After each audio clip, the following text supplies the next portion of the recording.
Mold, the hidden allergy problem. Going outside at this time of year can make kids sneeze or wheeze, but as one mom learned, what's inside your home might actually be causing the symptoms. Mold is a fungus that comes in thousands of varieties and grows both outside and inside.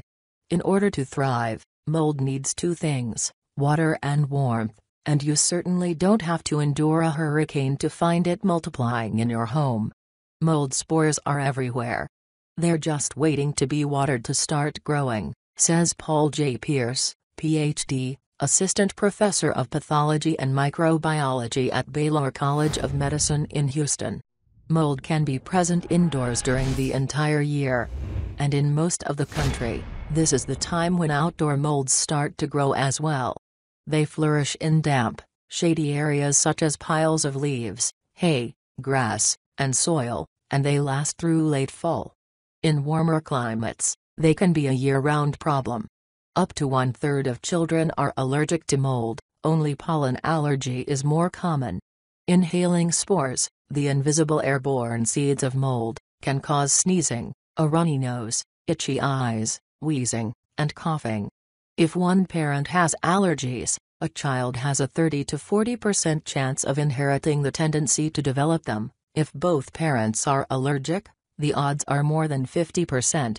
Unfortunately, doctors are finding that mold allergy is more than just hereditary. A study at the University of Cincinnati revealed that babies exposed to high levels of certain types of household molds have an increased chance of developing multiple allergies later in life. Other research has found that children who live in a home with visible mold and a history of water damage have as much as double the rate of asthma, even if their parents don't suffer from the disease. Asthma and mold are a particularly risky combination. Most kids with asthma are allergic to mold, and they tend to react more severely to molds than they do to other triggers. Outdoor mold begins growing in the spring and gets worse as the year progresses, says Linda B. Ford, MD, an allergist at the Asthma and Allergy Center in Omaha. If your child has asthma, it's important to try to avoid places that are most likely to have mold. Areas that are especially mold-prone typically include home vegetable gardens, freshly mowed grass, barns, farms, and buildings closed during the winter. Damp dangers. Over the past 2 years, after thousands of homes were flooded in the Midwest, doctors warned residents about the danger of indoor mold growth. When your building has been flooded, it's very difficult to dry it out quickly and completely, explains H. James Wenner, MD, Chief of Allergy and Immunology at Washington University School of Medicine, in St. Louis. The number one rule is to remove all wet building materials, carpet, and even wood because they can't be salvaged if they've been saturated for longer than 2 days. Sheetrock soaks up water far above the flood line. Mold can be hidden under wallpaper, carpet, and floorboards, as well as in ceiling tiles, furniture, and clothing, says Dr. Wenner. Contamination can start with just a trickle of water. Even a small leak in your roof or pipes can lead to a major mold problem that can make your family sick. Although mold can grow behind your walls or in your basement where you can't see it, you may see dark patches on surfaces or notice a musty smell. Jennifer Minus learned how insidious mold can be when her family moved into military housing on the East Coast. Her son, Joseph, then 6, started sniffling soon after the move, and eventually he couldn't breathe out of his nose at all, even with his allergy medication. He had trouble sleeping, he'd get winded easily, and he was generally miserable, recalls Minus.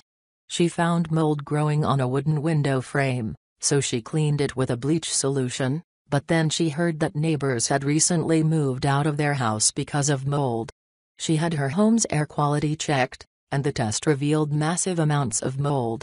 It was growing inside the window frames and through the wall, says Minus. The Army moved the family to new housing, and Joseph's symptoms improved quickly, even though it was prime allergy season. Unfortunately, though, most families aren't able to escape from their moldy home this easily. Take symptoms seriously. You may brush off your child's sniffles at this time of year as a bit of hay fever. but pay attention to whether he reacts in specific locations, like the basement or outside after you've mowed, and also if his symptoms persist beyond spring pollen season, generally March to June. If your pediatrician thinks that mold may be the culprit, she'll probably refer you to an allergist for testing. The allergist will lightly prick your child's skin with a needle containing common allergens and watch for a hive-like reaction. The skin test is the gold standard for identifying allergies and finding the treatment that is the most effective, according to Stuart Abramson, MD, PhD, a pediatric allergist and immunologist at Texas Children's Hospital in Houston. When your child is mildly allergic, avoiding exposure may be the only treatment she needs. Check your local newspaper or the American Academy of Allergy, Asthma and Immunology's National Allergy Bureau, aai.org/nab, for outdoor mold spore levels in your area, and try to stay indoors when levels are high. If your child's allergy is severe, a combination of an over-the-counter antihistamine, like Claritin or Zyrtec, and a prescription inhaled nasal steroid, such as Flonase or Nasonex, should help. Immunotherapy shots against mold are available, but experts say they aren't always effective. During our own cleanup after the hurricane, we sealed our daughter's bedroom door to keep the mold spores contained, and then we tore out the wet sheetrock and carpet. Within days, Emily's wheezing subsided, and I'd learned a valuable lesson: if you can't prevent mold, get rid of it as fast as possible. Home protection. Although older houses may be more prone to leaks, new ones are also vulnerable to mold because energy-efficient windows and doors can keep moisture trapped inside. Follow these tips to reduce your risk. Repair any leaks quickly. If you notice a moldy odor in a room, look for hidden leaks. Use exhaust fans, which vent outside of the home, in the bathroom and kitchen. In bathrooms, use washable throw rugs instead of carpet. Keep indoor humidity levels at 40 to 60%, check them with a small digital humidity monitor. Set up a dehumidifier if necessary, especially in a damp basement. Use an air conditioner with a HEPA filter to remove spores in the air, and change the filter regularly. If you don't have AC, close windows when it's humid. Careful cleanup. If you find mold in your home, don't panic. According to the Centers for Disease Control and Prevention, CDC, you usually don't need an air quality test. The tests are expensive, there are no federal standards for safe mold levels, and knowing the type of mold won't change how you handle it. The most important thing is to take these steps to remove the mold, and correct the water problem that caused it. Wash clothing, stuffed animals, and other washable cloth items in hot, soapy water. Dry clean or throw out cloth items that can't be washed. Wipe hard-surfaced objects like countertops and toys with a solution of 1 cup of bleach to 1 gallon of water and let them dry thoroughly. For large areas of mold contamination, consult a professional trained in mold remediation. Visit IARC.org to find one near you.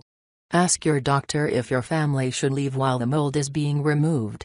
For other removal tips, go to the Environmental Protection Agency's site, epa.gov/mold.